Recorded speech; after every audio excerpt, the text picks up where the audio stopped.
Ah, teve uma massa que cresceu, aí o médico tirou, enfim.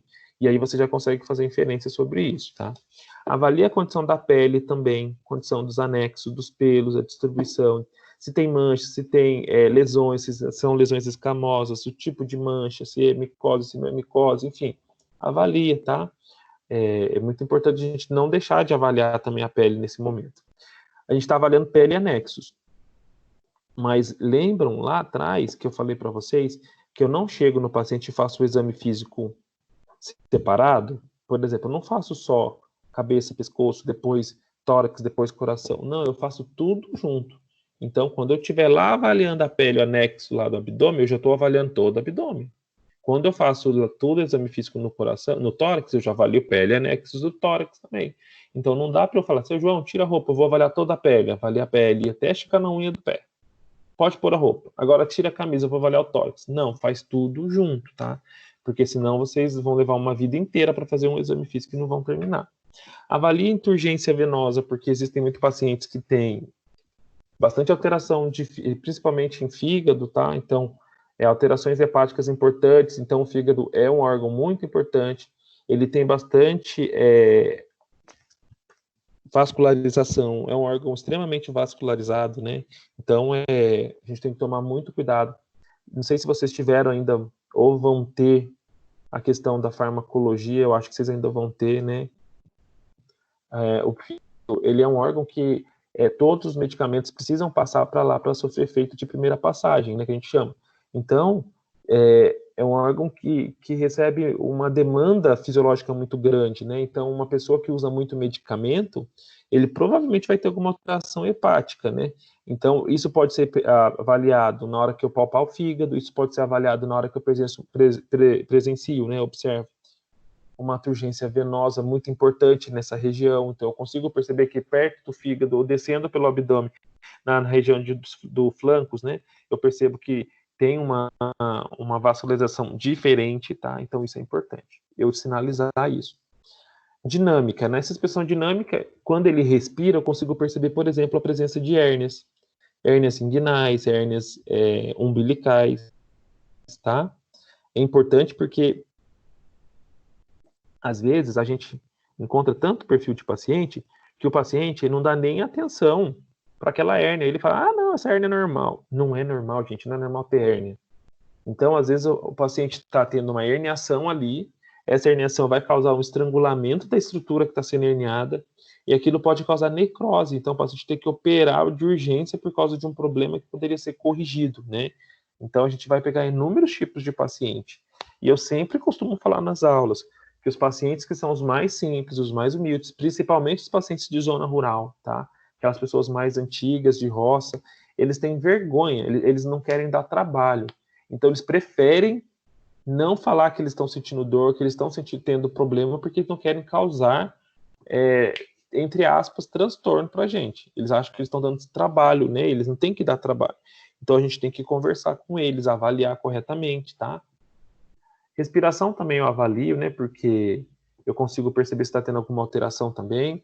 Em relação. Então, ele vai inspirar profundamente, respirar, e nesse momento de respiração, eu avalio hérnia, eu avalio movimentos peristálticos, então eu consigo perceber, do mesmo jeito que vocês veem um exemplo só, tá? Quando a mulher grávida tá lá com o bebê mexe, que você vê a mãozinha do bebê, o pezinho, tudo mexendo, tem paciente que tem tanto movimento peristáltico, que isso é tão exacerbado, isso é tão aumentado, isso é tão fora do normal, que quando eu olho na barriga dele, no abdômen, eu percebo o abdômen se mexendo. Então, isso é um aumento muito significativo desses movimentos. Não era para eu perceber dessa forma, tá? E, dependendo do paciente também, eu consigo perceber pulsações, tá? Também não é o correto eu olhar, né? Visualizar, tô fazendo inspeção, não coloquei nem a mão ainda. E eu olhar no paciente e eu perceber pulso. Não é normal, tá? Isso daí, então, a gente tem que perceber se está tendo alguma alteração, se está tendo alguma dilatação. E existe uma condição clínica que não é momento de discussão aqui agora. Na verdade, é uma condição cirúrgica, né? E, enfim, que é super importante, que é o paciente apresentando, por exemplo, aneurisma de aorta. Então, lembra que a aorta desce, vamos voltar no slide anterior, Ela sai lá do coração, ela desce, e eu falei para vocês que eu tenho a aorta abdominal, que ela vai se bifurcar e vai ter a renal, vai para o rim, depois ela vai falei para vocês que ela vai para o rim, depois ela vai para a região inguinal, da inguinal a gente tem a porção femoral, né, artéria femoral. Então, existe uma condição clínica aqui nessa região que pode ser um aumento, né, muito alterado dessa estrutura, ou aneurismas, como se fizesse bolsas aqui, ó, tivesse bolsas aumentadas aqui, e isso é uma condição muito grave, que se rompesse essa estrutura, o paciente morre. Então, é uma cirurgia muito grande, né, muito demorada que é feita, com risco de óbito altíssimo do paciente, porque operar um vaso, né, uma artéria desse calibre é muito difícil. Então, assim, você pensa que tem uma aneurisma, uma alteração significativa nessa estrutura de aorta abdominal, ele vai poder apresentar alguma pulsação ali. Então, a gente tem que tomar algum cuidado, tá? Às vezes, o paciente que tem isso, ele nem sabe. Às vezes, não. A maioria das vezes, ele nem sabe que tem. Às vezes, foi fazer um exame, uma tomografia, alguma coisa, para avaliar outro problema e achou isso. É a mesma coisa do aneurisma cerebral. Então, o paciente não sabe que tem aneurisma cerebral. Então, lá no vasinho da artéria que chega lá no cérebro, tem esses bolsões. Então, essas alterações, elas podem romper e causar um sangramento lá no cérebro e o paciente morrer.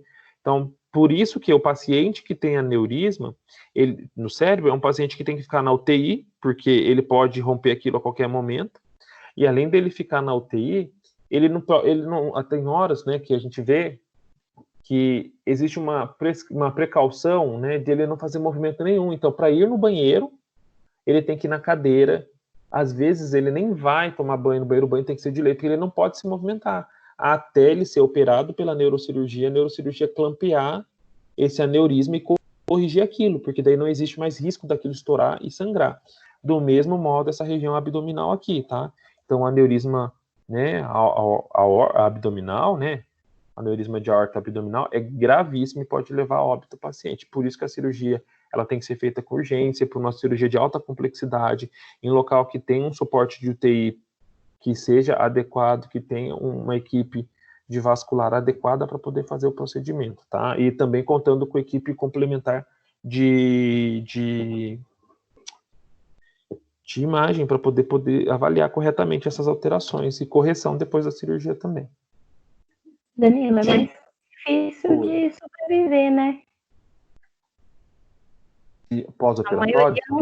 Não, assim, até mesmo depois o pós-operatório antes. Tá. Eu já vi paciente, assim, ó, eu não peguei muitos pacientes forte, né? Eu não peguei muitos pacientes de de aneurisma abdominal, não. Peguei 2 só. Pouco, viu, gente? Isso é pouco. E os 2 que eu peguei viveram. Então, assim, vai muito da equipe, vai muito de como foi identificado isso. Por exemplo, se você pega o paciente antes desse, né, quando o aneurisma rompe, é quase impossível salvar. Né? Quase impossível. Mas quando você identifica o paciente antes dele ter algum problema, você já deixa esse paciente em repouso, ele já vai ser avaliado pela cirurgia, pela equipe de vascular, já vai ser avaliado todos os possíveis materiais que esse paciente vai precisar, então já vai ser comprado, já vai ser providenciado. O último paciente que eu peguei de aneurisma de aorta foi um aneurisma enorme na região abdominal, enorme mesmo, pegava toda a região abdominal. Foi aqui no Hospital Regional, aqui de São José. E ele viveu, a equipe operou, deu tudo certo. Eu lembro que o médico queria operar, estava faltando um material que tinha que chegar, um filtro. E aí ele falou, não, mas eu preciso operar logo. Eu falei, então, mas a gente vai precisar esperar chegar esse material. Aí o paciente estava na UTI, e aí depois mobilizou o centro cirúrgico inteiro, porque é uma cirurgia demorada e muito grande, né, muito, muito delicada. E aí no outro plantão que eu cheguei, o paciente já estava na UTI, já estava estubado, já estava com os cuidados, e viveu. Então, assim, recebeu alta. Então vai muito de equipe, né? A gente tem que pensar assim, a gente está numa região que é muito privilegiada. Então a gente não pode reclamar. E eu sou defensor do SUS, eu falo do SUS, porque assim, se não fosse o SUS, muita gente teria morrido, entendeu? Então, assim, ele foi atendido pelo SUS, ele foi cuidado pelo SUS, e ele foi operado por uma equipe de primeira qualidade no hospital de ponta, de referência nisso. Então, assim, ele teve todo o cuidado da melhor estrutura possível, da melhor equipe médica possível, e com certeza da melhor equipe de enfermagem também. Então, assim, a gente tem que ver que isso é uma realidade aqui do Sudeste. Mas e se fosse esse mesmo paciente no interior do Amazonas? Entende que é uma realidade diferente? Então, assim, para a gente poder falar se vai morrer ou não, a gente tem que ir na literatura e ver o que a literatura fala, entendeu? Porque daí a literatura ela pega o todo, ela não pega só os casos que a gente vivencia, ela pega no Brasil todo, ó, teve 100 casos, 30 morreram, daí a gente consegue ter uma visão geral, tá bom? Bom, vamos lá para os abdômenes. Opa, eu posso ter um abdômen, isso daqui é super natural a gente ver, né, um abdômen, ele está aumentado, né, um abdômen que, eu posso falar globoso. O globoso, gente, vai ser aquele abdômen globoso, é aquele que vai estar bem distendido, tá? Eu vou chamar um abdômen que está lá com tecido gorduroso, eu posso chamar de abdômen flácido, porque ele é mole, quando eu ponho a mão nele, a estrutura, a pele, eu sinto ela mais flácida, ela mole, então eu posso chamar de abdômen flácido, mas não de abdômen distendido. O abdômen distendido é aquele abdômen tipo gravídico, né? Tá distendido, ele tá esticado. O abdômen ascítico, por exemplo, dependendo da quantidade de água ali, ele fica distendido. Então, quando eu pegar um abdômen assim, que tem um pouco mais de tecido adiposo, eu vou chamar de abdômen flácido, tá bom? Não posso falar que o abdômen é ascítico, não, que é globoso, exceto se ele for esticado, que nem alguma barriga aí tem um pessoalzinho que bebe cerveja, que fica com aquele abdômen bem distendido mesmo. Fica duro. Quando você vê a pele tá dura. E isso é abdômen distendido, tá? Fora isso, tá mole a estrutura ali, é abdômen flácido, tá bom? A gente pode ter perceber movimentação, então, de gases, isso é menos comum acontecer, que nem o peristaltismo também pode acontecer, de eu perceber, quando está o peristaltismo muito aumentado, perceber essas movimentações aqui do abdômen, tá? Não é muito normal, mas pode acontecer. Timpanismo, eu tenho que pensar também que no meu abdômen eu posso ter dentro dele região que é timpânica e região que é maciça. Então, assim, poxa, professor, mas não era para ser tudo a mesma coisa? Tá, era para ser tudo igual, né? Não era para ter diferença. Mas eu posso ter um órgão que ele está tendo um processo ali patológico e aquele processo patológico vai deixar ele de um jeito. Então, assim, não é normal, tá? A gente pegar um abdômen, palpar o abdômen e achar uma massa. Mas suponhamos que eu tô ali no meio, na região mesogástrica ali, tô palpando e percebi uma massa delimitada, né? Que consigo contornar ela com a minha mão. Aquilo não vai estar timpânico, porque é uma massa, vai estar maciçez, então eu tenho que saber diferenciar isso, tá? A gente vai falar sobre esses dois tipos de abdômen lá na frente, né? O abdômen ascítico, como avaliar isso, como perceber a questão de timpanismo, como perceber a questão de maciçez, a gente consegue diferenciar isso, tá? É bem fácil de fazer isso. A gente também tem outros tipos de abdômen, né? E a gente tem que tomar cuidado que tem abdômen que é um abdômen escavado, e às vezes esse abdômen escavado eu tenho acesso muito mais fácil às estruturas, então eu tenho que tomar mais cuidado para palpar ainda, porque às vezes o paciente se sente incômodo, porque eu estou apertando o intestino, eu estou apertando a bexiga, eu estou apertando o fígado dele, então tem que tomar cuidado, tá bom? Dei uma olhada depois com mais tranquilidade nisso, eu posso ter uma hérnia, posso ter uma hérnia umbilical, mais nessa região, mais na região de cicatriz umbilical, a gente pode ter lipoma também, que são tumores que ficam nessa região, ou posso ter massa, enfim, a gente pode ter N tipos de abdômen, tá? Mas a gente vai conversar aqui sobre os mais comuns. Então, o abdômen mais comum que eu posso ver de alteração, tá? Alteração significativa, é o abdômen do paciente ascítico. Ou o paciente tem um problema hepático, né? Ou ele tem um problema renal, e aí isso vai causar um aumento, né, de acúmulo de líquido ali nesse abdômen. Geralmente é um problema hepático, e isso vai causar um acúmulo de água. Então, esse líquido no abdômen, ele vai vai facilitar para a gente a visualização da circulação colateral, tá? Então, quando a gente olha um abdômen, a gente vê os vasinhos todos, a gente já tem quase certeza que esse abdômen é um abdômen ascítico, que é um abdômen de um paciente que tem algum problema ou hepático ou renal, né? Geralmente o paciente dialítico tem isso, geralmente o paciente hepatopata tem isso, então a gente precisa avaliar, tá? Toma cuidado, porque isso já é um sinal, sim, pra gente, ó, dá atenção no fígado, dá atenção no rim, dá atenção no abdômen, questiona o paciente, conversa sobre histórico de doenças relacionadas a fígado, tá? A rim, conversa com ele, que daí ele já vai sinalizando algumas coisas. Aqui o interessante é só vocês verem a circulação colateral, porque sobre palpação a gente vai ver isso depois, tá? Então a gente finaliza a inspeção. Sobre a inspeção, alguma dúvida, gente? Não? Não. Então tá bom, vamos continuar.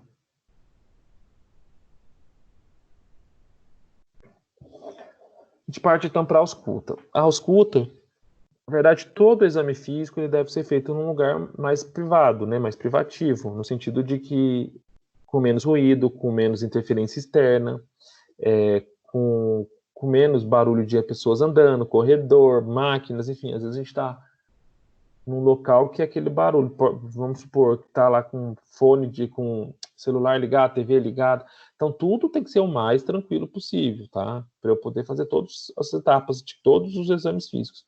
Mas a gente precisa dar muita atenção para a ausculta do abdômen também, tanto cardio, respiratório como abdominal. Porque a gente pode ter pacientes que têm alteração nesse peristaltismo, nessa movimentação lá do intestino, e se isso tiver presente, o paciente pode evoluir para complicações graves, tá? Inclusive morrer, tá, gente? Não parece bobeira, mas não é. Então, assim, quando eu faço a ausculta do abdômen, eu tenho que entender que eu estou auscultando o quê? O peristaltismo. Isso é super fácil de auscultar. Eu vou pegar o estetoscópio, eu vou colocar o diafragma, do estetoscópio nas regiões do abdômen e vou começar a auscultar. Quando eu ausculto, eu tenho que auscultar o peristaltismo. O que seria isso? O movimento que o órgão vai fazer, que o intestino vai fazer ali. Então, o intestino ele fica se movimentando. Esse peristaltismo ajuda também na movimentação do bolo fecal ali dentro, tá? Então, um paciente que tem diarreia, ele vai estar com peristaltismo aumentado ou diminuído, gente? Aumentado. Aumentado. E um paciente que tiver constipado? Diminuído. Diminuído. Diminuído. Agora vamos fazer. Não entrei na percussão ainda, tá? Mas só vou perguntar. Se eu tiver um paciente com diarreia, a percussão vai dar som maciço, submaciço ou timpânico? Ser timpânico. E se ele tiver. Ó, tá replicando. Tinha tirado de viva voz. Né? E se fosse o contrário? Eita. Tirou. Não tirou. Eu acho que é o Anderson, não? Não, eu não. Derkson? Não. Tô com fone de ouvido, hein? Tá, acho que parou de replicar. Vamos lá, então, na percussão, se ele tivesse constipado, seria maciço ou seria timpânico? Maciço, constipado. Maciço, né? Porque tem acúmulo de fezes ali. Então tem que pensar isso, né? Então olha que interessante, uma coisa besta, mas é uma coisa que a gente já sabe. Pô, eu tô aqui em casa, eu tô com meu filho com diarreia. O que eu posso fazer? Eu posso pegar meu esteto e ir lá auscultar o abdômen dele. Tem que estar com peristaltismo aumentado. E aí, eu posso comparar com ele quando ele estiver normal. O peristaltismo dele vai estar presente, tá? Então, a gente tem que fazer o seguinte para poder conseguir fazer a ausculta correta. Eu tenho que fazer pelo menos 5 minutos de ausculta. Pelo menos. Tá? E aí, quando eu faço a ausculta, acabou que eu não coloquei aqui. Já fui na percussão. Vou voltar aqui, ó. Quando eu faço a ausculta, eu estou prioritariamente avaliando a ausculta do intestino grosso. Prioritariamente, tá? Mas eu posso auscultar as outras estruturas, tentar auscultar, porque não é para ter problema, também não é para passar ar no fígado, não é isso que eu estou falando. Estou falando de intestino delgado, tá? Mas não adianta eu querer auscultar fígado, não adianta eu querer auscultar baço, não tem hipótese nenhuma, tem ar ali dentro, então não tem sentido. Bexiga não dá para eu escutar, útero não dá para eu escutar, mas o intestino em si eu consigo. Então eu vou fazer de forma que eu auscute toda essa região aqui do intestino para poder obter os movimentos de peristaltismo, para poder auscultar isso, tá? Então eu vou começar pela alça ascendente, então eu vou, vai ter uma foto que vai mostrar, mas não mostra em cima do fígado, por isso que eu vim do intestino, por isso que eu vim aqui. Então eu vou auscultar aqui, vou ficar um tempo, auscultei, vem para cá, auscultei, vem para cá, auscultei, venho para cá, auscultei, venho para cá, auscultei, venho para cá, não auscultei. Se eu não auscultar, eu vou ficar pelo menos 1 minuto parado aqui. Não auscultei, mais 1 minuto. Não auscultei, mais 1 minuto. E no total eu gasto 5 minutos para poder avaliar esse paciente, tá bom? Isso é uma ordem assim, que a gente faz, tá? Mas a gente teria que perder pelo menos 5 minutos na avaliação do intestino. E vocês veem isso acontecer no ambiente hospitalar, quando vocês estão, ou vocês são paciente, ou vocês estão acompanhando o enfermeiro fazer essa avaliação, a gente não vê. Os caras colocam o negócio e tira. Na verdade, o exame físico completo, gente, tudo que eu estou ensinando para vocês desde fevereiro, até agora, a gente faz em 5 minutos. E aqui está falando que só o intestino tem que ser 5 minutos. Então a gente tem que tomar cuidado. Qual que é o problema que eu posso encontrar no intestino, né? A gente pode encontrar uma ausência de movimento peristáltico. Isso pode estar associado a uma massa, por exemplo, eu posso ter um tumor ali, a gente pode ter um tumor que tem uma massa aumentada que está impossibilitando o intestino de funcionar adequadamente. Mas e aí isso daí o paciente vai precisar, geralmente ele opera, vai ter que ser acompanhado, né? Enfim, ele tem que ser tratado em relação a isso. Mas a gente percebe que existe uma condição chamada de ilho paralítico. Então, essa condição de ilho paralítico, o intestino não se movimenta, não tem peristaltismo. E o que a gente precisa obter desse som, né? A gente chama esse som, que é aquele barulhinho que a gente percebe claramente no abdômen, de ruídos hidroaéreos. Então, o paciente que não tiver ruídos hidroaéreos dentro do abdômen é um paciente que tem uma complicação. E por isso que a gente demora esses 5 minutos para avaliar. Percebeu? Oi. Eu sou portador de retocolite, aí às vezes quando eu sinto dor, eu vou no médico assim, é muito raro. Pelo menos eu não me lembro de alguém ter feito uma ausculta em mim. No SUS é muito raro isso. Olha, eles só passam remédio para dor, toma aí um Buscopan e um outro remédio aí e manda para casa.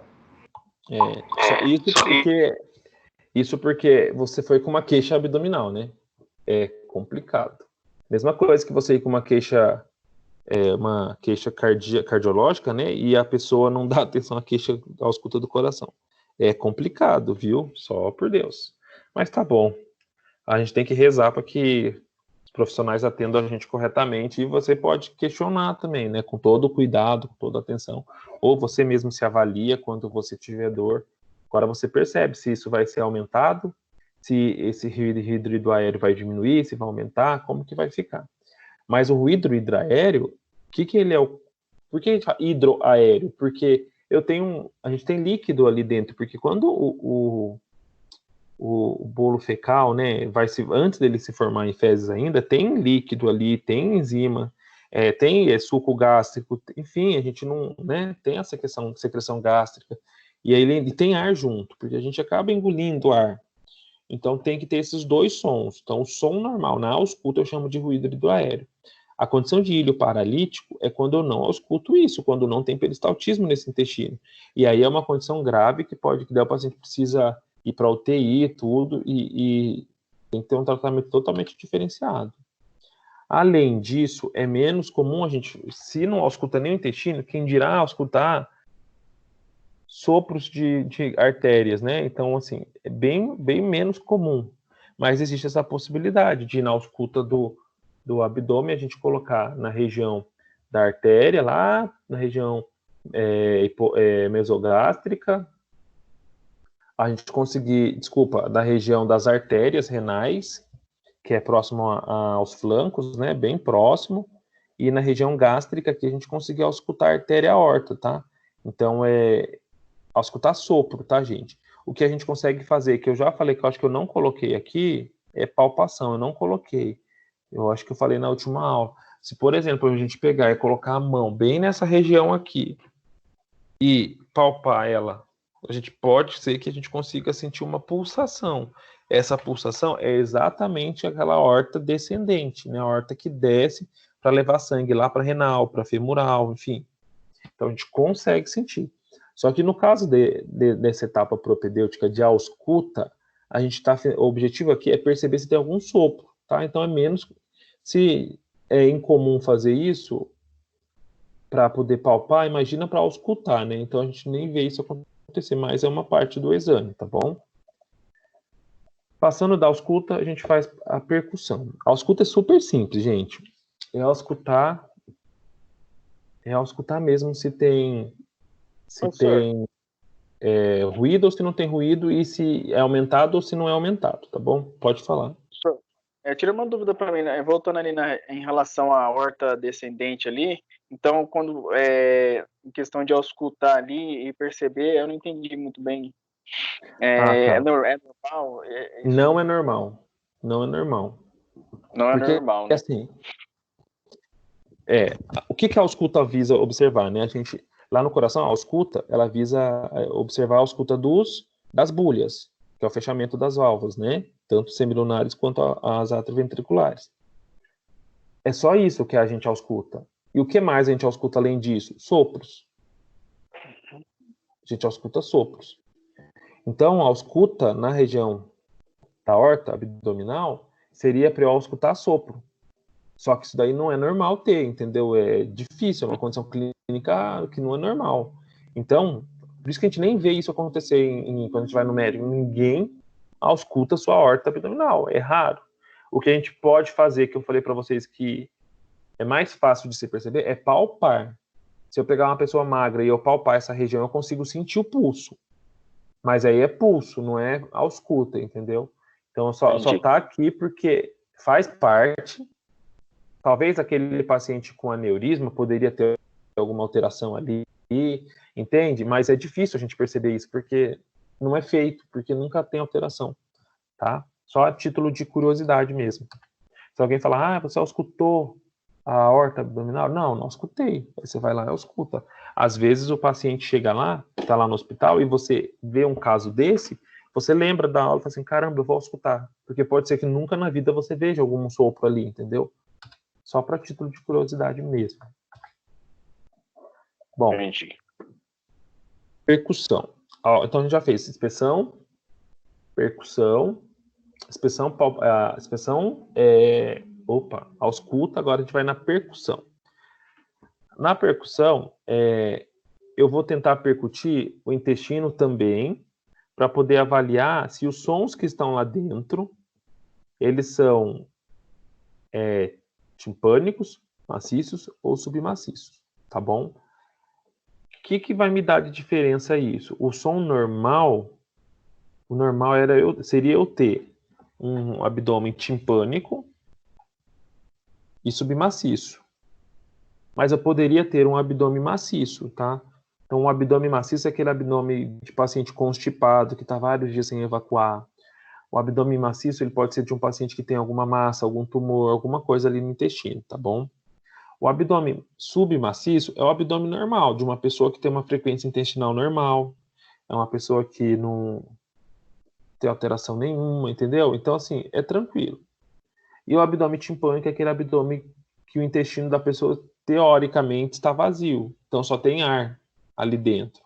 Ou é para uma pessoa que, se você pode avaliar esse paciente, às vezes ele está timpânico, e você pode perguntar para ele, ô, seu João, com qual frequência que você faz xixi e cocô? E ele pode falar assim, eu faço xixi e cocô todo dia, 2 vezes por dia. Então, teoricamente, quando você for palpar esse intestino, não vai estar submaciço, porque ele evacua com frequência, né? Agora, se ele fala, eu evacuo uma vez a cada 2 dias, uma vez por dia, se você fizer essa avaliação, pode ser que você perceba submaciez. Então, eu tenho que saber diferenciar isso, tá bom? Porque às vezes eu posso perceber um abdômen que eu chamo de maciço e eu falo assim, esse cara tá doente, ele tem algum problema. É legal, eu vou falar pro médico pedir um ultrassom. Aí você vai lá pro médico. Doutor, vamos pedir um ultrassom pro paciente? Mas por que, Danilo? Porque o paciente tá com o abdômen maciço, não sei o que, tá dolorido. A palpação da região, não sei das quantas. Danilo, mas ele evacua a cada 3 dias. É o normal para ele. Ele não consegue evacuar menos, mas sai normal, não machuca, não tem dor, não tem sangramento, não tem nada. Aí você fala, caramba, a cada 3 dias, a cada 2 dias. Entende por que é importante eu perguntar? Eu, lógico que eu exagerei 3 dias, tá, gente? Mas é muito comum a gente ver paciente com 2 dias. Entende por que é importante eu questionar o paciente lá na anamnese, lá na entrevista, lá na investigação? Porque, olha, eu fiz uma pergunta lá atrás. Isso já me deu uma avaliação que eu posso fazer aqui na frente. Então, isso é importante. Eu vou colocar que o abdômen é maciço, mas o paciente refere frequência intestinal a cada 3 dias. Então, para mim, isso está normal, tá ok? Desde que isso esteja normal para o paciente. Lembra da questão que eu falei da dispneia na aula passada? Que dispneia, ela precisa ser referida? É a mesma coisa a dor, gente. Se o paciente não tem dor ali no abdômen, se ele evacuando a cada 2 dias, está normal para ele, as fezes saem normal, beleza para ele. Agora, se ele tem constipação, por causa disso que ele não está evacuando, se ele toma uma medicação, e essa medicação, como efeito secundário, né, um evento que é esperado, né, de reação adversa da medicação, né, ele tem uma constipação, aí não é legal. Aí ele vai fazer força, ele pode ter sangramento, pode machucar. Isso não é bom. Então, eu tenho que saber diferenciar isso. Às vezes o paciente está tomando um remédio besta. Eu já vi gente tomar remédio para garganta inflamada. E não era nem por causa da inflamação da garganta. Estava tomando uma pastilhazinha, daquelas pastilhas de tipo de menta com mel, aquelas coisinhas bobas. E a pessoa falou para mim, nossa, eu não tô conseguindo nem ficar acordado, tô toda hora cochilando na frente do computador. Eu falei, mas por quê? O que você tá fazendo de diferente? Nada. Eu falei, mas não é possível. Ele falou, não, a única coisa diferente é que eu tô com essa gripezinha, com essa garganta inflamada, e eu tô tomando essa pastilha aqui, ó, disso com aquilo misturado, pra tosse. Então eu falei, deixa eu ler a bula. Quando eu fui ler a bula do negócio, a bula tava falando assim, uma bula de uma pastilha para tosse. Orientação. Orienta-se as pessoas que estejam tomando essa pastilha, não lembro se era chamada de medicamento, não lembro se era remédio ou não, que não dirijam, que não façam tarefas que exijam atenção, pois pode causar sono, isso, aquilo, e depois também pode causar constipação. Eu falei para a pessoa, e você está fazendo xixi cocô normal? Não, já tem uns 2 dias que eu não faço. Aí eu falei, mas você sabia por quê? Ela, não. Eu falei, olha, lê a bula. Então, uma bula de uma pastilha, gente, causou constipação no paciente. Então, isso não é normal. Agora, se ele está constipado porque a frequência intestinal dele é alterada mesmo, tem gente, principalmente pessoas especiais, tá? Tem muito adolescente que a gente vê ir para o hospital, que eles vão para poder fazer limpeza intestinal, porque eles não conseguem fazer. Aí é outro problema, é outra história que a gente precisa avaliar, tá? Então, se o problema não for patológico, se não for nada relacionado à doença, a gente tem que entender e aceitar que ele vai evacuar a cada 2 dias, porque isso é normal dele. Para essa percussão, eu tenho que focar a técnica, a sequência e o que eu espero em cada momento, né? Então, existem várias sugestões de sequência, eu prefiro essa sequência, tá? Não achei uma foto um pouquinho melhor, mas depois, antes de postar isso, eu vou ver se eu acho uma outra foto, porque eu gosto de descer um pouco mais essa região aqui, mas é mesmo assim, eu tenho que pegar e tentar avaliar, aqui tá avaliando tudo, né? Não tá avaliando parte de região de estômago, mas a gente geralmente foca só intestino, né? Então pega essa região aqui, ó, todinha. E percuto 1, percuto 2, percuto 3, vou percutindo. A gente vê o que acontece como? O médico ou o enfermeiro, ele percute só assim, ó. Uma vez em cada flanco. Então eu tenho só que tomar cuidado, que eu não preciso necessariamente ir uma vez em cada flanco, tá? O que eu tenho que pensar também? Que pode ser que aqui seja maciço, aqui pode ser submaciço, aqui pode ser timpânico, ou pode ser tudo timpânico, ou pode ser tudo maciço, ou pode ser tudo submaciço. Outra coisa que eu tenho que pensar, vamos pensar nesse paciente constipado, que evacua a cada 2 dias. Uma pessoa que evacua a cada 2 dias, gente, não é possível que ela não sinta dor na hora que você for palpar o intestino dela. Por quê? Porque quando a gente come, vai lá para o estômago, do estômago vai para o intestino. E não tem para onde ir mais isso, vai ficar parado. Então, se você ficar percutindo, vai ser timpânico, maciço, maciço, maciço, maciço.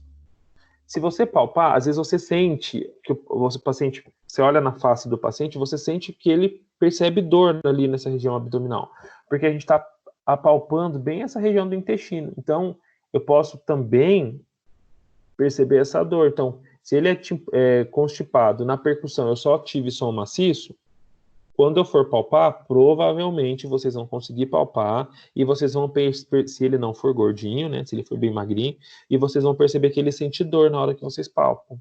Não a palpação superficial, mas a palpação profunda, tá? Eu tenho que lembrar da técnica aqui, né, de percussão.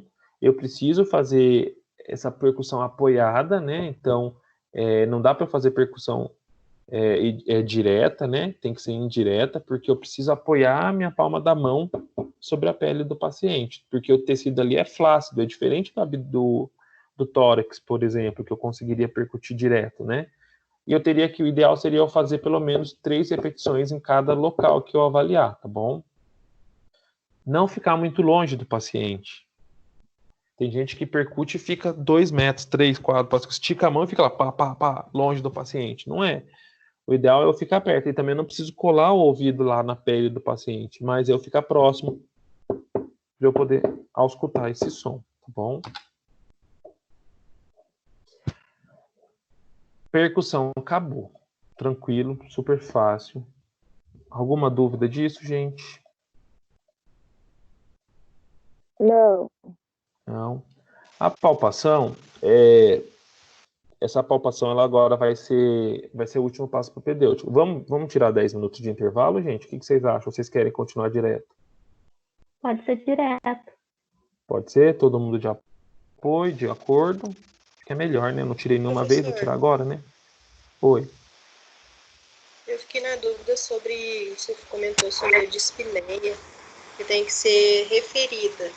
Mas aí como que a gente anota, no caso, quando a gente observa que tem, mesmo assim o paciente não relata que tem?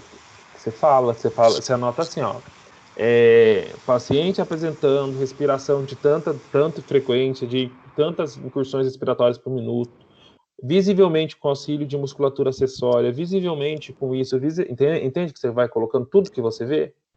Porque pode ser que seja aquele paciente que eu falo, que é aquele que não reclama de nada, que ele está morrendo e ele está falando que ele está bem.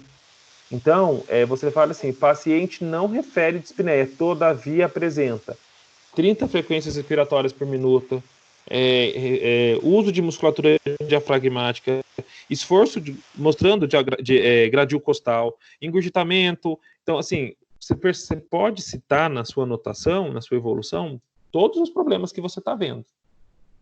Mas, assim, ou você pode falar, paciente apresentando, aparentemente apresentando dispneia, totalmente ao ser questionado não refere dispneia. Na clínica do aparelho respiratório mostra isso e assado. E aí você justifica, tá bom?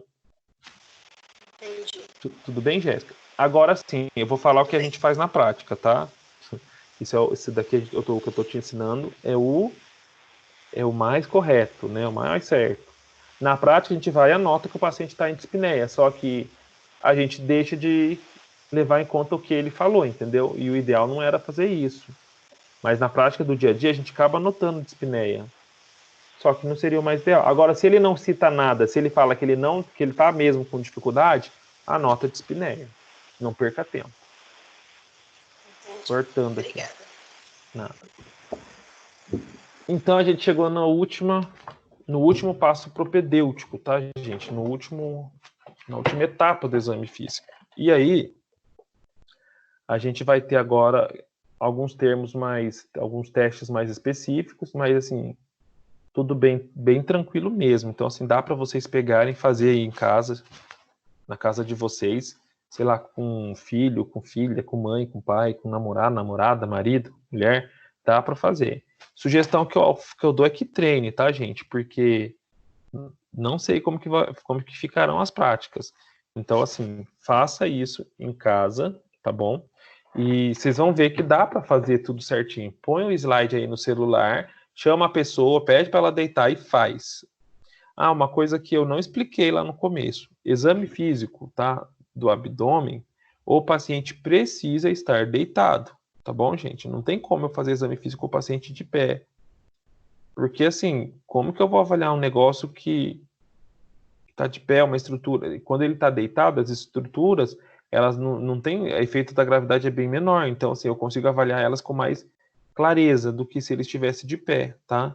Então, assim, de pé eu não tenho, por exemplo, o peso do diafragma, eu não tenho o peso de um órgão em cima do outro. Então, isso também vai me ajudar na avaliação correta. Por isso que o ideal é fazer com o paciente deitado, tá? Se você for em algum lugar, o médico te avaliar de pé, aí sim, coração, tudo bem, pulmão, tudo bem, né? Até o ideal é que esteja sentado, mas abdômen é impossível fazer essa avaliação com o paciente de pé, tá bom? Então, assim, a palpação a gente vai ter os dois tipos de palpação. A gente está falando agora da palpação como um todo, tá bom? Como passo propedêutico. E aí depois eu entro nos testes específicos. Mas a palpação, ela vai ser, como a gente já discutiu, superficial e profunda. A superficial é aquela que eu vou dedilhar em cima do abdômen do paciente. Vou, então, colocar minha mão e vou ficar passando meus dedos em todo o abdômen do paciente, palpando ali para ver se eu sinto algum aumento, se eu sinto algum abaulamento específico, se eu sinto alguma estrutura que não era para eu sentir, tá bom? Então, eu vou palpar ali. Estou falando de superficial. Teoricamente, é para eu sentir alguma coisa? Não. Teoricamente, eu não deveria sentir nada, tá? Nada. Porque eu só estou palpando superficialmente, eu não estou fazendo força ali. E a gente vai ter a palpação profunda. Na palpação profunda, eu já vou ficar com a minha mão espalmada também, mas eu vou fazer já pressão em toda a estrutura do abdômen. Porque a minha finalidade ali é avaliar se os órgãos que eu consegui palpar estão ali normal, dentro de onde eles deveriam estar, ou se tem alguma alteração importante. Então, na onde que vai dar mais achados para mim? Geralmente na palpação profunda, porque é ali que eu vou conseguir delimitar o órgão ou a massa, tá?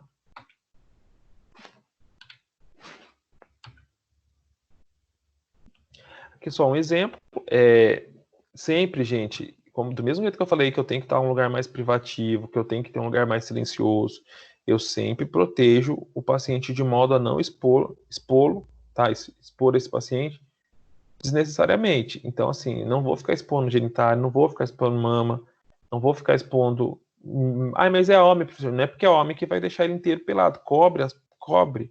Porque eu não preciso fazer isso, tá? Tem gente que não vai nem ligar. Tem gente que vai achar ruim. Quem trabalha sabe, vai aplicar uma injeção na OBS e fala pro homem: abaixa um pouquinho o mundo, quando você vê a calça tá no chão, o cara não tá nem aí, ele não tá preocupado. Ele não tem vergonha, ele não liga. Mas não é o ideal, tá, gente? Então a gente protege mesmo sendo homem. E se for criança, lembre daquela questão que eu falei para vocês e sempre vou falar. For um menino, enfermeiro, vai com uma técnica junto. Não vai sozinho, tá? Não se exponha. E nunca avalie esse paciente na ausência de pai, de mãe ou de responsável, tá? Porque qualquer coisa que acontecer ali, o ônus da prova o ônus da culpa não é nosso. A gente não tem essa liberdade. A gente vai ter que provar que a gente está certo. Então, pensa, você provar que você fez certo porque você não esperou um técnico, não esperou alguém para fazer, tá bom? Tome cuidado. Palpação, então, a gente vai fazer aqui inicialmente a palpação superficial. O ideal é que eu faça essa palpação sem fazer pressão. Tento fazer a palpação em toda a região do abdômen, vou subindo, tento palpar a região de estômago, vou palpando os flancos também, vou palpando a região todinha, região, né, mais mediana aqui, hipogástrica, região mesogástrica, região suprapúbica também. Então aqui nessa região embaixo da cicatriz umbilical eu posso pôr a mão. Então aqui é muito comum eu perceber a bexiga do paciente, né? Então um paciente, por exemplo, que está aqui e ele estava esperando para ser atendido, sei lá, ele chegou, estava no pronto atendimento, está com dor abdominal, não quis ir no banheiro, porque ele não queria perder a vez dele de ser chamado, estava com a bexiga cheia, né? Com plenitude vesical. Então, na hora que eu for palpar, às vezes até na superficial eu já percebo essa bexiga cheia. E aí, se eu pegar a minha mão, essa parte da mão, já deitar ela um pouco mais na região do abdômen do paciente, eu já consigo delimitar essa bexiga dele, para saber o quanto ela está aumentada. E a gente vai evoluir para a palpação profunda. E aí, na palpação profunda, eu chamo de palpação bimanual. Tem que tomar cuidado aqui, porque essa palpação ela já vai mexer com as estruturas dos órgãos, né? Então, por isso que a gente não faz ela primeiro. Se a gente fizesse ela lá no começo, a gente ia ter, por exemplo, a movimentação desses órgãos.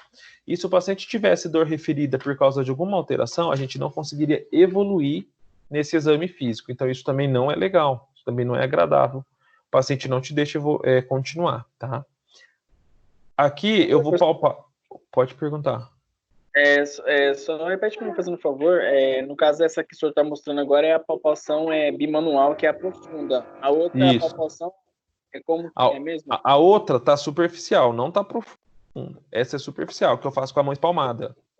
Dedilhando os dedos, sabe? Com a mão espalmada. É igual essa aqui, ó. Superficial. Essa aqui já tá apertando. Dá para ver que ela tá apertando um pouco mais. Aqui é que não parece muito, mas ela não tá apertando. Ela só tá apoiando a mão em cima da pele do paciente. Essa já tá afundando a mão. Ó, essa outra aqui, vamos voltar lá. Opa, essa aqui está apoiando a mão. Essa aqui já está afundando a mão do paciente, entendeu? Então, quando eu só apoio a mão e vou palpando com os dedos, é superficial. Quando eu apoio a mão e aprofundo a minha mão, faço força, aí é palpação bimanual, tá bom? Beleza? Ok, obrigado. Tá. Gente, vamos lembrar daquela imagem, vai estar ali embaixo, mas vamos lembrar da imagem de cima. Lembra que cada flanco, cada lugar, cada região ali do abdômen, eu tenho um órgão específico, né? Então, quando eu palpar, eu estou literalmente palpando essa estrutura. Não necessariamente eu vou palpá-la, tá? Mas eu estou ali no local que ela está. Porque na maioria das vezes eu não vou sentir ela, tá? Então, não é normal eu sentir um fígado aumentado. Não, é normal eu sentir o rebordo do fígado. Isso eu consigo sentir. Isso dá para sentir na maioria dos pacientes. Mas não é normal, por exemplo, eu palpar um rim. Um rim não é normal sair palpando o rim. Não é normal sair palpando o baço. Mas se o paciente tiver esplenomegalia, que é o fígado aumentado, se ele tiver... esplenomegalia é o baço aumentado, tá bom? Se ele tiver uma hepatomegalia, aí eu consigo palpar esses órgãos com mais facilidade. A única coisa que eu vou palpar aqui, que eu consigo, é nessa região aqui, ó, eu palpar o fígado, mas o rebordo do fígado, que é isso daqui, ó. É essa parte do fígado que eu vou palpar, tá? É a única parte do fígado que eu consigo palpar. Se o paciente tiver uma hepatomegalia, aí esse fígado vai estar aumentado. Aí eu consigo sentir ele maior, tá bom? Aí dá. Mas se ele não tiver aumentado, eu não consigo sentir, tá bom? Rim, a gente não vai conseguir palpar, só se tiver alguma alteração também. E eu também tenho que tomar cuidado para fazer essa palpação, porque é uma palpação bem mais profunda, tá? Então não é tão fácil palpar rim desse jeito. O povo, palpei o rim. Eu acho super difícil, eu acho que eu nunca consegui achar um rim aumentado. Existem pessoas que vão chegar lá no hospital e na hora do exame físico você vai ter aquele achado assim, raro.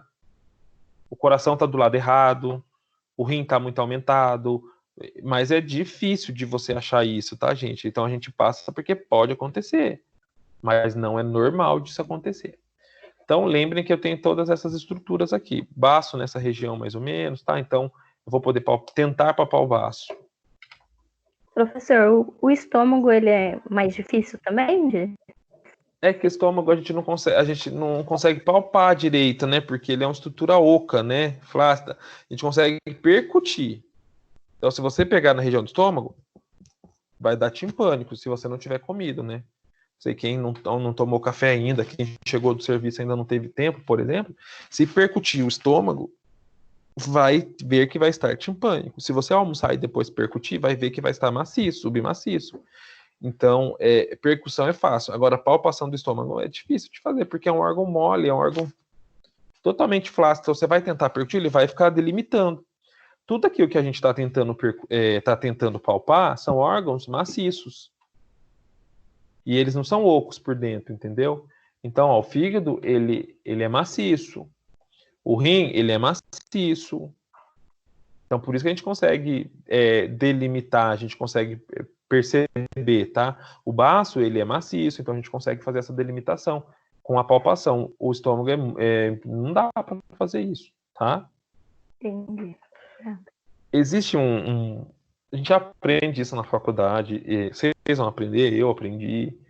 A gente não usa muito, tá? Na prática, eu acho que eu nunca usei na prática, mas eu também nunca trabalhei num hospital só para tratamento de doenças hepáticas, né? Então a gente tem que entender também que a realidade que a gente passa, o que a gente passa aqui pode ser diferente da realidade. Então, quando eu falo assim, gente, é super difícil, não é tão simples pegar um fígado aumentado, mas pode ser que aquela pessoa que trabalha no hospital, que faça transplante de fígado, que ela tenha mais contato, então ela consegue perceber um paciente quando ele chega no pré-transplante, se ela avaliar esse paciente, ela vai perceber alguma alteração importante ali.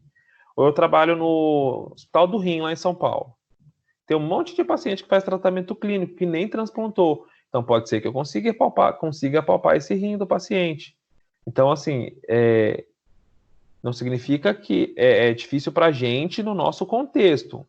Lembra que eu falei do exame neurológico, lá na primeira aula de exame físico mesmo, que eu falei assim, gente, talvez esses pares cranianos a gente nem consiga fazer isso tudo no dia a dia do trabalho. Mas se uma pessoa trabalhar numa clínica, clínica neurológica, ou no hospital neurológico, ou no setor de neurologia, ele vai fazer isso todo dia de cor salteado, com o olho fechado. Porque vai ser muito comum para ele, e ele vai achar todas as alterações que a gente não acha no paciente que está lá na clínica médica. Então, independente da onde a gente trabalha, é por isso que a gente tem que passar tudo aqui para vocês no exame físico. E o que me deixa um pouco chateado é de que o livro de vocês, se a gente fosse seguir ele, a gente só teria discutido isso tudo em 2 aulas e não teria como abordar tanta informação, tá? Mas, enfim, a gente tem uma avaliação que a gente chama de hepatimetria, que é a avaliação do tamanho do fígado, né? Então, eu poderia pegar o fígado, então, entendendo que o fígado é um órgão maciço, que não tem ar dentro, eu poderia pegar o fígado e tentar percutir ele, tá? Então, como que eu faria? Pegaria dessa região de baixo, inferior aqui da região inguinal direita, eu começaria a percutir, e eu iria subindo. Então, eu percuto aqui, percuto aqui, percuto aqui. Eu entendendo que tem intestino aqui, era para o som não ser maciço. Quando eu percuto aqui, em cima do fígado, eu vou ter um som maciço. Aí eu pego uma caneta e marco aqui. Continuo percutindo. Maciço, maciço. Ok. Pego lá de cima e venho percutindo de cima para baixo. Percuto. Eu tenho o que aqui embaixo? Eu tenho pulmão. Então o som não vai ser maciço. Vou percutindo, vou percutindo, vou percutindo, vou percutindo. Percuti, ficou maciço. Marco a caneta aqui. Na verdade, desculpa, eu pego na linha média, tá, gente? Marca a caneta aqui. Marquei. Porque o som aqui do pulmão é diferente do som do fígado. Então pode ser que ele mude, para ele mudar o som, porque eu tenho o fígado aqui. Vou lá para a região mediana, região do externo. Faço a mesma coisa da região cicatriz umbilical para cima. Tá um som, tá timpânico, tá timpânico, tá timpânico, maciço. Marca aqui e faço da região de cima para baixo também. Teoricamente, tá? Eu conseguiria fazer mais ou menos isso, porque daí tem que ser feito ultrassom. No ultrassom eles conseguem pegar lá, medir certinho. Teoricamente, eu fiz a hepatimetria desse paciente. Eu avaliei o tamanho desse fígado, o que é para ser, tá? De 4 a 8 centímetros nessa região mediana e de 6 a 12 na região hemiclavicular. Quem que tá pedindo para eu adicionar? Deixa eu ver.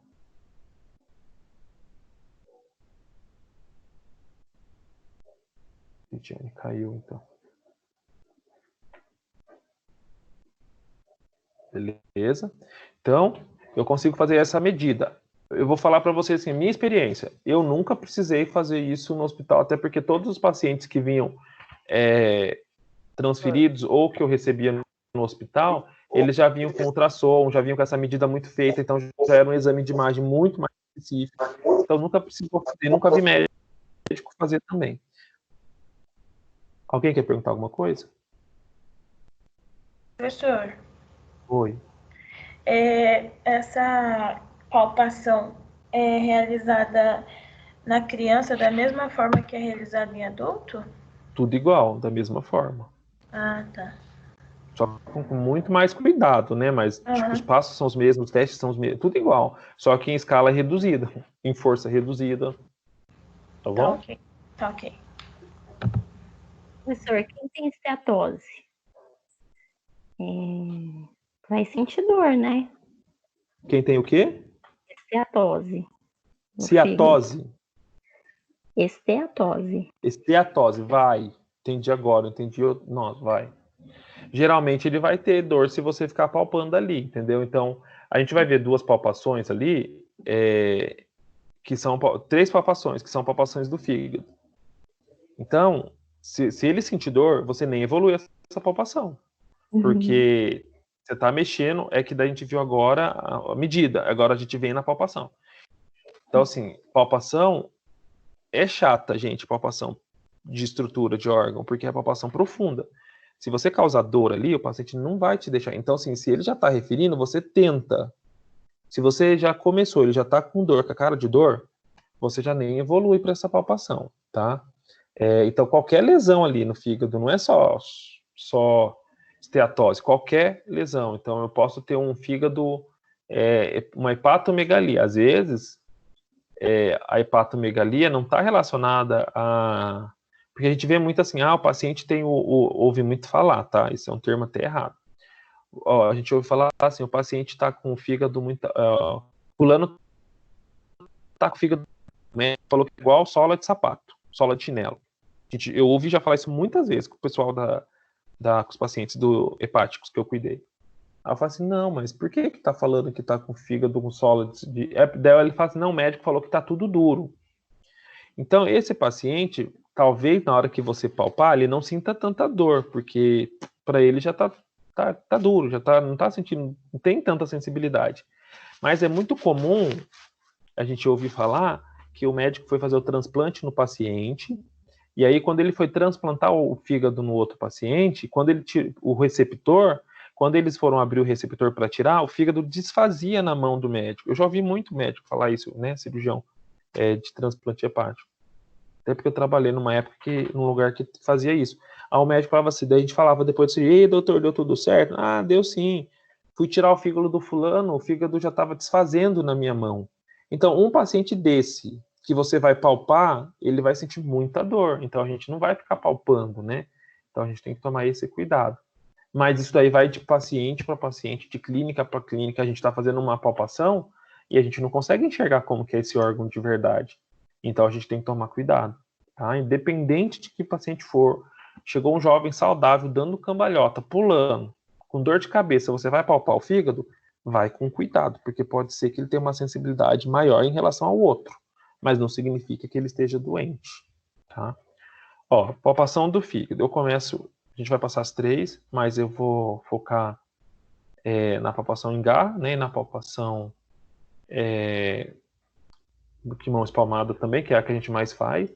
Então eu tenho a palpação aqui, eu posso tentar palpar com palpação bimanual, tem as duas mãos, uma do lado da outra, o paciente vai inspirar, na hora que ele inspirar eu vou projetar minha mão lá para dentro do gradil costal dele, lembrando que eu tô nessa imagem aqui, ó, eu tô com as duas mãos aqui, ó, espalmadas, ele vai inspirar, na hora que ele inspirar, eu enfio minhas duas mãos, as pontas dos dedos vão ficar relando aqui, ó, é isso que eu quero sentir, tá bom? Essa superfície lisa. Então, eu posso sentir isso no paciente, eu deveria sentir isso. Se o paciente for mais gordinho, às vezes nem eu fazendo a força eu vou conseguir chegar, tá? Então, porque tem tecido adiposo. Não significa que ele tem problema no rim. A gente tem a palpação chamada de palpação em garra, ou técnica de Metier, mas a gente chama muito em garra. Eu já falei muito com vocês na sala de aula em garra. Então eu falei para vocês, ó, tem uma coisa errada nessa imagem. Quem que mostra para mim, fala o erro para mim? A unha, professor. Mas a unha ainda não está errada. Não? O paciente está Não. de costas? Não. O lado da mão? Não. Não. A posição do médico? Está relacionado com... Oi? A posição do médico? Não. Está relacionado com a NR32. Aliança na mão dele. A aliança. Aliança. Pelo amor de Deus. Se fosse meu aluno, eu já reprovava na prova prática, viu? Se fosse no estágio, ele nem entrava mais. Não pode, tá, gente? Pelo amor de Deus. Tudo bem que é tudo didático aqui, tá? Mas nem me ative a isso. A posição tá certa. Ele tá na posição correta. Então ele fica meio que lateralizado ao paciente, com as mãos espalmadas, só que embaixo do gradil costal. Então ele vai sentir as costelas.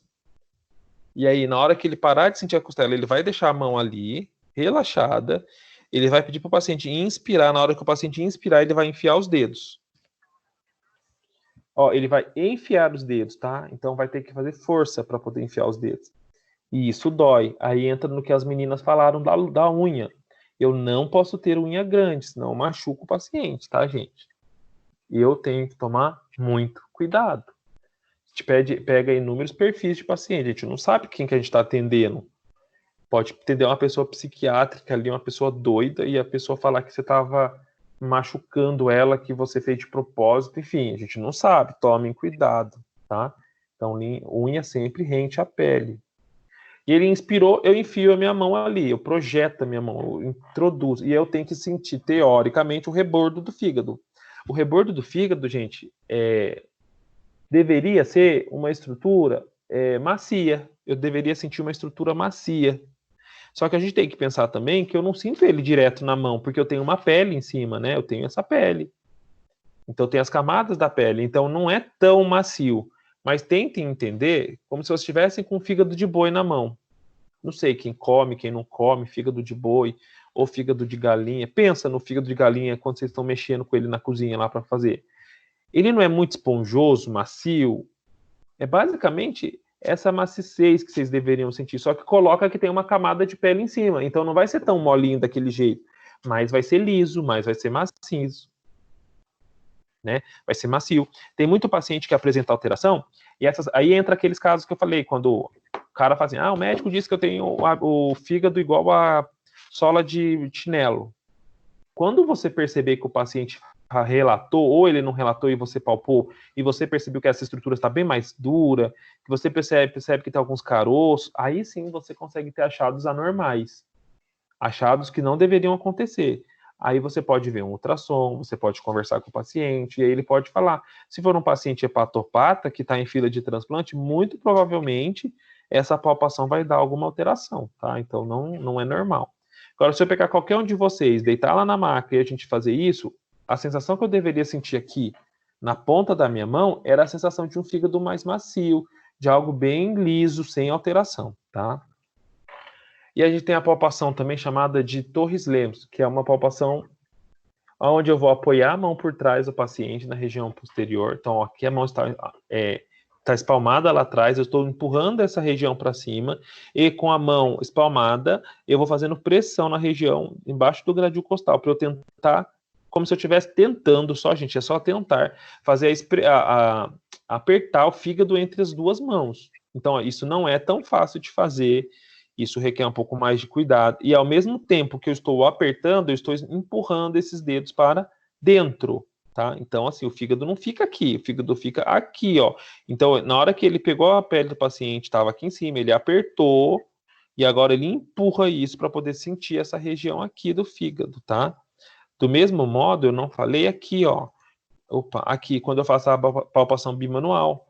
Palpação bimanual, quando ele inspira, eu empurro minha mão para baixo e para dentro. Não é só para baixo. Que só para baixo eu não vou chegar no fígado. Daí o aluno vai falar, professor, não palpei. Não vai palpar mesmo, porque você só afundou a mão. Tem que afundar e empurrar para cima, tá? Então, quando eu afundo, é uma coisa. Quando eu empurro para cima, eu chego lá dentro do gradil costal, tentando lembrar disso, ó. Afundei a mão e empurrei. Se eu só afundar, minha mão fica aqui. Se eu empurrar, ela chega aqui. É isso que eu quero atingir, tá bom? Tranquilo? Essa parte, gente, bem tranquila, né? A gente também tem a palpação do baço. Alguém aqui já conseguiu palpar o baço de algum paciente? Às vezes, paciente que tem esplenomegalia, paciente foi internado, o ultrassom mostrou aumento e às vezes tá lá e deu para palpar. Alguém já conseguiu? Acho que não, né? Meio difícil. Não, o meu já foi palpado. Você já conseguiu palpar o seu? Não, o médico palpou uma vez. Quem tá falando? Desculpa, a Jéssica. Jéssica. Mas você tava com algum problema na época? Não. Eu tenho plaquetopenia. Daí tava aumentado o baço. Então você estava com esplenomegalia, né? Tá, por Isso. causa disso que ele conseguiu ver. Mas tá, não é normal palpar baço, tá, gente? Então, assim, palpou baço, sentiu, fez a técnica, sentiu, orientar esse paciente a procurar médico mesmo, porque não é normal, tá? Então, o que a gente vai fazer? A gente vai deixar o paciente em decúbito lateral direito, tá bom? Preferencialmente, porque é mais fácil. E aí a gente vai colocar. Só que o que a gente fez agora com a palpação do fígado, a gente vai fazer do lado direito do paciente, só que com ele lateralizado, tá? Então ele fica em decúbito lateral direito. Eu falei errado, desculpa. Ele fica em decúbito lateral direito e eu faço o que eu fiz do paciente, só que eu faço nessa região mediana do paciente, tá?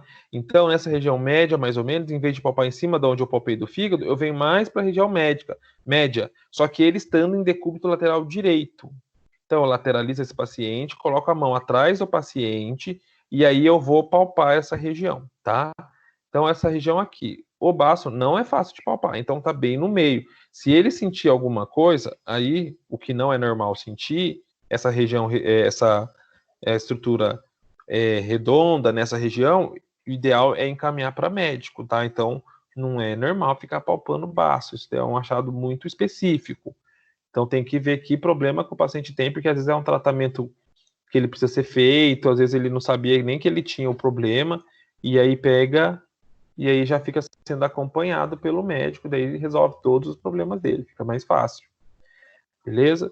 E palpação do rim. A palpação do rim é bem difícil também, tá? Eu já tentei fazer palpação do rim com alguns alunos aí na faculdade, não consegui palpar, já no hospital já tentei fazer, não consegui também, porque é uma estrutura difícil de ser achada.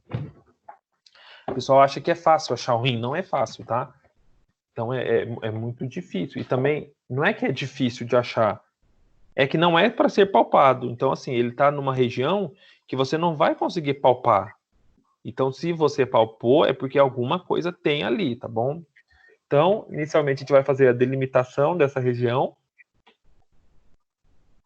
Pedir para o paciente ficar lateralizado, tá?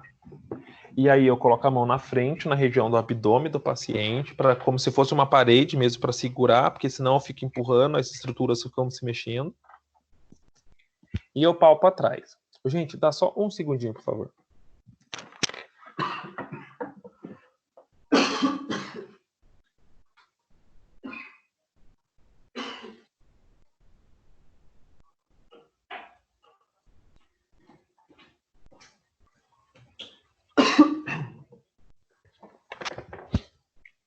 Nossa, deu uma tosse aqui.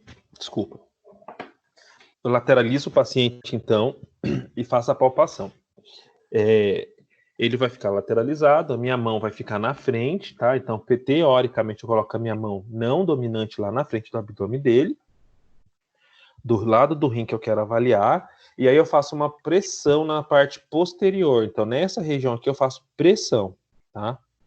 E aí, eu consigo perceber se tiver alguma alteração. Dá para ver? Aqui não dá para ver. No outro não dá. Eu consigo perceber se eu tenho alguma alteração. E também a gente tem um teste que a gente faz muito, que vocês já fizeram, que a gente já conversou em sala, que eu não consigo palpar o rim, né? Não dá para palpar.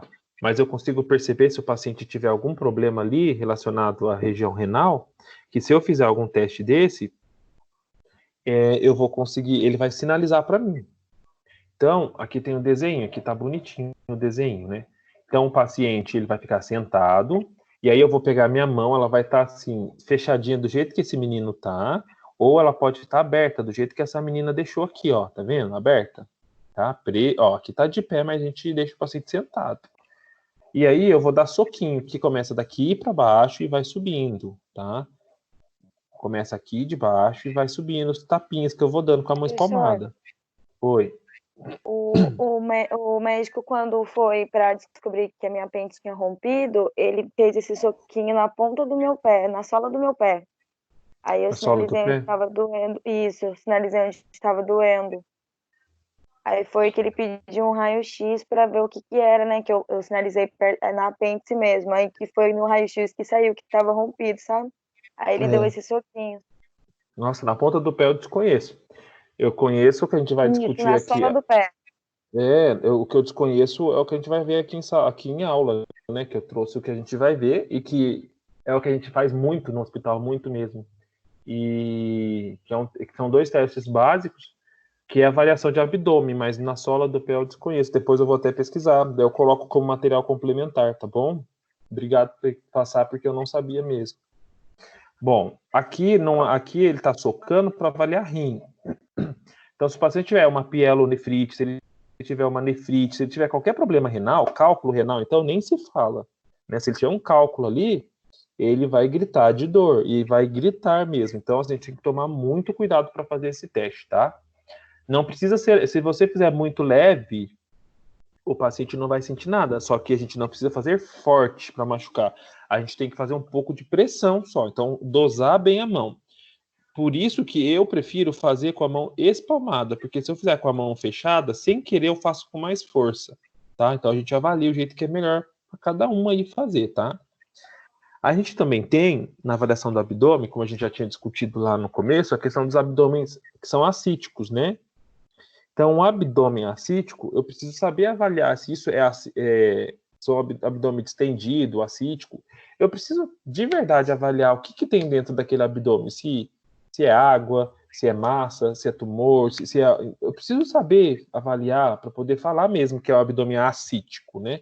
Então, o abdômen assítico, a gente tem como técnica, né, fazer a percussão desse abdômen, né? Para saber mesmo se ele está com água, né? Então, a gente tem que percutir, porque na onde tiver água, eu vou ter maciez. Na onde tiver ar, eu vou ter timpanismo. Então, eu comentei um dia já com vocês, eu não lembro em que aula, que se eu pego um paciente com abdômen assítico e coloco ele em decúbito lateral esquerdo, toda a água que tiver no abdômen dele, não é para ter água no abdômen, mas tem, no caso desse paciente, ela vai descer pela gravidade. E aí em cima, não tem como ficar água aqui em cima. Então aqui em cima, na hora que eu percutir, vai dar um som que eu vou chamar de timpânico, né? E quando eu percutir aqui embaixo onde tem água, vai dar um som que eu vou chamar de maciez, som maciço. Essa outra imagem talvez mostre com mais facilidade. Quando o paciente está em decúbito dorsal, a água ela vai ficar esparramada, ela vai ficar dentro, né? Imagina que está aqui dentro, ela está em todo o tecido, em toda a região do abdômen. Quando ele se lateralizar, essa água ela vai descer para o lado que ele se lateralizou. Então, se ele está em decúbito esquerdo, a água vai para o lado esquerdo e em cima aqui vai ter timpânico. Vai ter timpanismo. E como que eu falo? É mesmo ascite. Eu poderia, por exemplo, o paciente poderia ter esse abdômen distendido, né? Mas poderia ser uma massa, poderia ser um tumor, algo assim que não está relacionado a ascite. Então, na hora que eu faço isso, aqui vai continuar maciço. Eu avaliei o abdômen como um todo, percuti ele inteiro. Na percussão, ele deu maciço. Lateralizei, deu maciço. Aqui em cima deu timpânico. Ele virou do outro lado. O que tem que acontecer? Esse lado que está maciço, a água vai para lá, porque ele virou do lado oposto, e aonde tem água, que fica com ar, porque ele ficou do lado ao contrário. Esse é o paciente com abdômen ascítico. Agora, se ele virou e esse lado e o outro lado aqui não ficou maciço, significa que esse problema aqui pode ser um tumor, uma massa. Tá? Então tem que ser feito raio-x, ultrassom, investigar, né, gente? Tem que investigar. Aqui tem uma outra técnica, bem comum de fazer também. Essa técnica, a gente vai avaliar se esse paciente tem água dentro desse abdômen. O nome dessa técnica é piparote, tá? Então, a gente vai fazer o piparote desse paciente. Eu posso pedir para ele mesmo colocar a mão aqui no meio, como se fosse uma divisão, pressionar só um pouquinho, bem pouquinho, e eu coloco uma mão minha no outro lado do abdômen dele, ou né, um lado só, e aí com a mão eu vou dando estalidos, né, tapinhas, bem com a ponta do dedo mesmo. Então o que ele fez? Ele colocou a mão espalmada aqui, com esse dedo ele veio e deu uns tapinhas aqui, bem de levinho, com a pontinha do dedo, não é com a mão inteira, só com a pontinha do dedo. Quando ele deu esses tapinhas aqui, se tiver água aí dentro do abdômen do paciente vai ser gerada uma onda. Essa água ela vai fazer uma onda e vai bater nessa região aqui. Ele vai sentir essa região. E ele faz isso dos dois lados, tá? Então, se esse teste for positivo, significa que o paciente tem líquido dentro do abdômen. Então, não era para ter, então daí vai ter que ser avaliado pelo médico, vai ter que pedir o exame, enfim. Outras equipes multiprofissionais aí, talvez avaliar o paciente, outros médicos, outras equipes de suporte, enfim. Mas aí é um paciente que tem líquido no abdômen, que se não tratar, esse líquido ele vai aumentar, e ele, quando ele chega numa situação dessa aqui, que o paciente tem o abdômen totalmente distendido, ou igual lá no começo da aula, apertei agora vai travar, que ele fica nessa situação aqui, ó. O que vocês acham que está causando de desconforto ali para o paciente? Respiratório. Respiratório? Por quê? Ele está comprimindo o diafragma. Comprime diafragma, comprime pulmão. O que mais que causa de desconforto? Desconforto abdominal também. Desconforto abdominal. O que mais? Por que desconforto abdominal? Cardíaco também? Vamos voltar no abdominal. Por que abdominal? É desconforto abdominal por causa do líquido, ele tá pressionando bastante o intestino ali, né? Pressionando todas as vísceras ali, né? Causando pressão, né? Então isso incomoda também. Sobrecarga cardíaca, eu ainda nem vou falar que vai estar causando, porque teoricamente isso não está dentro da corrente sanguínea, né? Teoricamente. Mas eu posso ter, por exemplo, o paciente ele não vai conseguir se alimentar adequadamente, porque ele come, ele sente desconforto. Por quê? Porque está tudo pressionado ali. Para dormir, isso não deve ser legal. Então, assim, questão de autoimagem, isso não é legal. Então, se a gente perceber qualquer alteração relacionada a isso, o interessante é que a gente passa para o médico avalia e pede exames complementares, tá? Agora entra na questão que acho que a Jéssica falou, né, da avaliação da apêndice. Tem 2 testes que a gente faz que eles sugerem, tá, gente? Porque lembra que eu falei lá atrás para vocês no começo da aula, eu não posso pegar o exame e falar assim, o paciente está com ascite porque isso deu positivo. Eu não posso. Mesmo assim, que seja certeza que absoluta que eu não posso, porque o exame físico, ele não substitui os exames laboratoriais de imagem. Ele é extremamente importante, tá? Então, tem que tomar cuidado, porque eu já vi histórias, eu nunca trabalhei junto em lugar que isso aconteceu, mas eu já vi história que o médico pegou o paciente com suspeita de apendicite, e aí ele fez exame, deu tudo certo, levou para a cirurgia correndo, assustou a família, assustou todo mundo, vai supurar, vai romper, tem que ser agora, levou, operou o menino. Quando voltou da cirurgia do menino, falou que não era apêndice. Então, assim, toma cuidado, porque pode dar um resultado positivo, mas seria interessante eu ter o exame de imagem, um raio-x, um ultrassom, tá? Ter alguma coisa assim que me justifique. Então, não sejam vocês responsáveis por nada disso. Então, a gente, às vezes, o médico tá lá, ele fala assim, o Danilo tá aqui, o João tá aqui, o Anderson tá aqui, a Jéssica tá aqui, ó, eles presenciaram. Não. Doutor, o senhor já viu, ele já falou, doutor, é urgente, quer que eu peça o raio-x? Eu peço para ele vir com urgência. Quer que eu já desça o paciente pro raio-x, do raio-x já vai pro centro cirúrgico? Já dá estratégia, porque, olha, é difícil quando a gente está trabalhando, o médico quer levar o paciente direto pro centro cirúrgico. Então você fala, não, doutor, posso passar lá no central de imagem, da de imagem eu já vou pro centro cirúrgico, ele já vai pronto. Ah, pode, beleza, já tem garantia, o médico pelo menos vê esse exame, tá bom? Tome cuidado. A gente tem um teste chamado teste de Bloomberg, tá? E isso já caiu em prova que eu dei na faculdade já, porque isso é muito comum da gente de ter em prova, né? Em processo seletivo aí de hospital, de concurso. E tem um teste chamado teste de Bloomberg. Então, o teste de Bloomberg é o seguinte: eu vou pegar bem na crista ilíaca. Então, aqui tem a crista ilíaca, onde está o primeiro ponto aqui, ó. É o ossinho. Aquele ossinho. Que quem é magrinho sabe do que eu tô falando, né? Eu já tive. Quer dizer, eu tenho ainda, né? Mas era visível, né? Então, quem é magrinho sabe que dá para ver esse ossinho. Esse ossinho, eu vou traçar uma linha até a cicatriz umbilical. Quando eu coloquei a linha aqui, não ficou muito legal, mas pensa que é aqui em cima onde está a estrela. A linha vai sair direto daqui e vai ter a cicatriz umbilical. Pronto. Deixei lá embaixo. E aí, saiu daqui até a cicatriz umbilical. Eu vou pegar um dedo, vou colocar um dedo nessa crista, eu vou pegar um dedo, colocar na cicatriz umbilical e um dedo na região do meio, bem no meio do caminho. Então, ó, tem 10 centímetros, 15, tem 20 centímetros, no 10 centímetros eu ponho o dedo, tá? Então, o teste de Bloomberg, eu tenho que saber identificar o ponto de McBurney. Então, o ponto de McBurney é exatamente o primeiro e segundo pontos que eu identifiquei, tá? Então, eu peguei a crista ilíaca, peguei a cicatriz umbilical, no meio do caminho eu coloco o dedo. Do primeiro ponto e no segundo ponto, essa região aqui, ó, é a região, o ponto que eu chamo de ponto de McBurney. Eu já vou até colocar um círculo aqui, porque daí depois eu coloco isso lá no... mas eu não quero esse não, tem que ser um clarinho.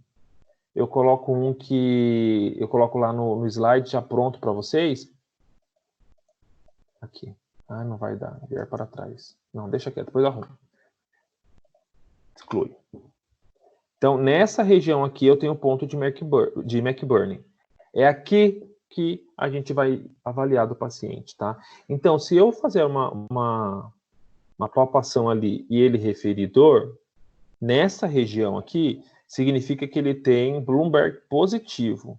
Se eu palpar aqui e ele não sentir dor, significa que ele tem Bloomberg negativo, tá? Então, é importante porque, assim, mas... Professor, eu vou palpar... O que tem ali onde ele está palpando, gente? O que tem nesse ponto? O que tem embaixo ali do ponto de McBurney?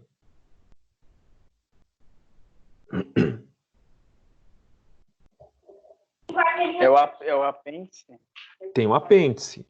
É literalmente o trem que está inflamado, né? É onde ele não deveria palpar, mas ele vai palpar. Então, ele vai palpar ali para poder avaliar se o paciente refere dor, tá? Então, tome cuidado só, porque, assim, por isso que a gente fala que esses testes de palpação, eles são os últimos a serem feitos, porque é exatamente ali onde tem dor.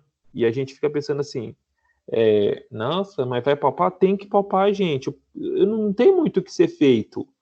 Então, assim... se você não palpa, você não tem a certeza. Então, assim, nem assim você tem certeza. Tem que mandar para o raio-x ou para o ultrassom, né?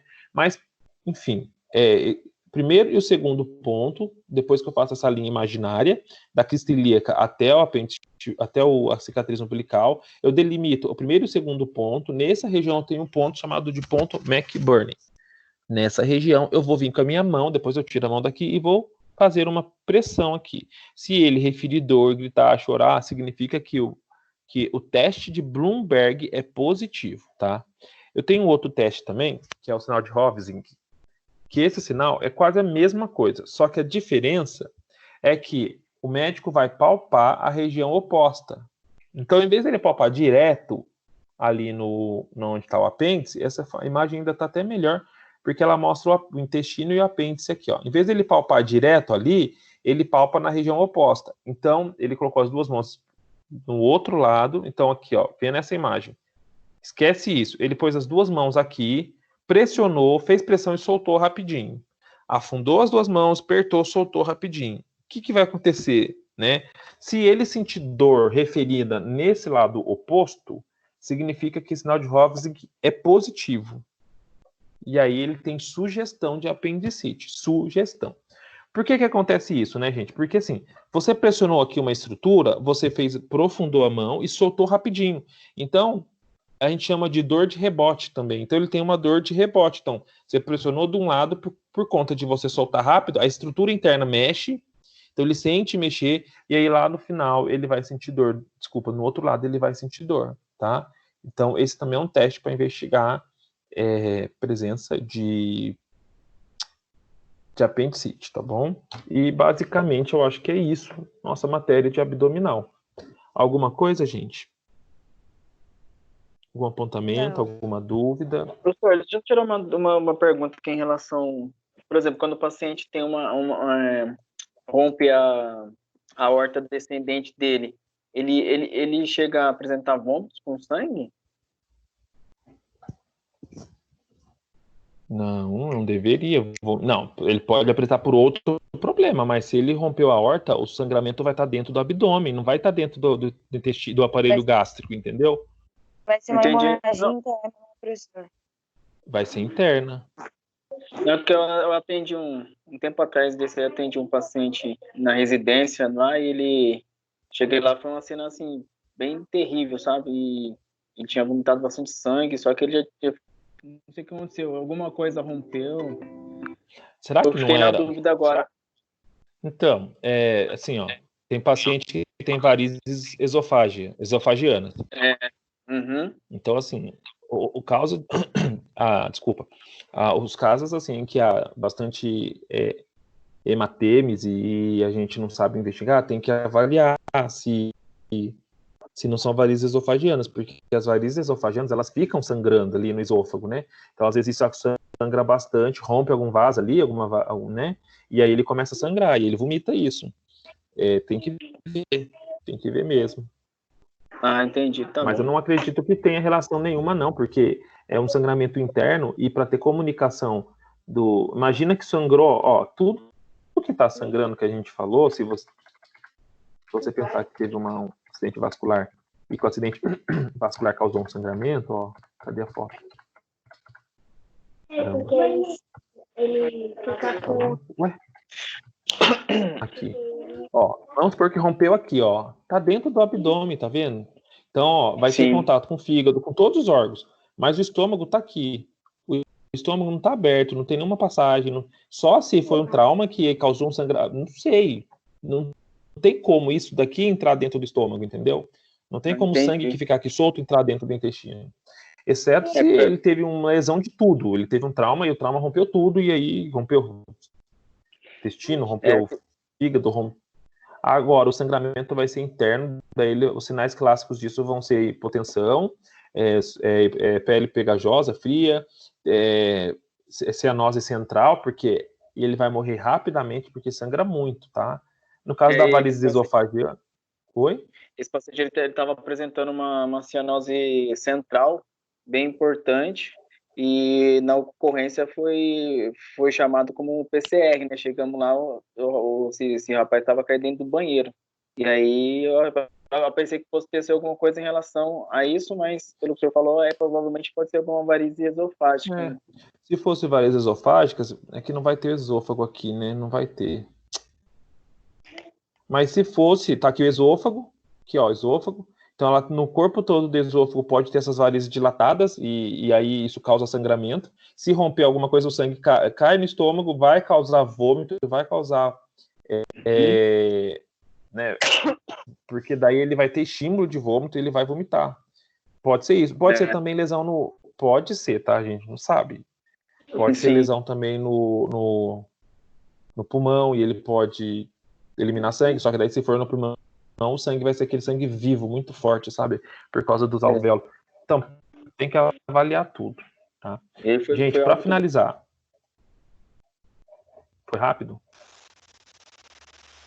Professor. Oi. Eu vou ir trabalhar daqui a pouco. O senhor pode me passar o seu telefone para me anotar?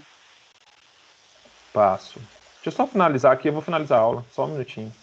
Ó, só reforçando, gente, passei para quem estava no começo. Fique atento ao desafio nota máxima, ele vai fechar dia 31/5, tá bom? ele pontua até 3.500 pontos nas notas de vocês. Não é só isso, tá? Fiquem atentos também a fazer todas as atividades do AVA, a acessar as aulas, a fazer os questionários. Fiquem atentos a essas coisas, porque isso vai aumentar a nota de vocês, tá? Dando de feedback aí, que eu fiquei de ver o tipo de disciplina nossa, que nível que é, nível 1, então, pelo menos vocês têm que ter 1.500 pontos nas 2 provas para poder ser aprovado, tá? Mas tem que ter uma nota mínima de 6.000 pontos, e aí nesses 6.000 pontos tem que ter 1.500 de prova. Então, quem tirou, por exemplo, 500 pontos na primeira prova, tem que estudar para tirar 1.000 na segunda, tá? E pelo menos, tá, gente? Só para não reprovar.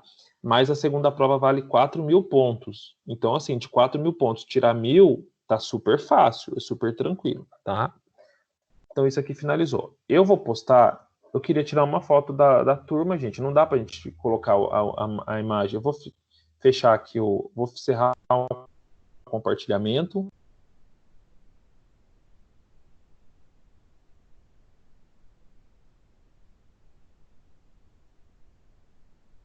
Vamos fazer isso?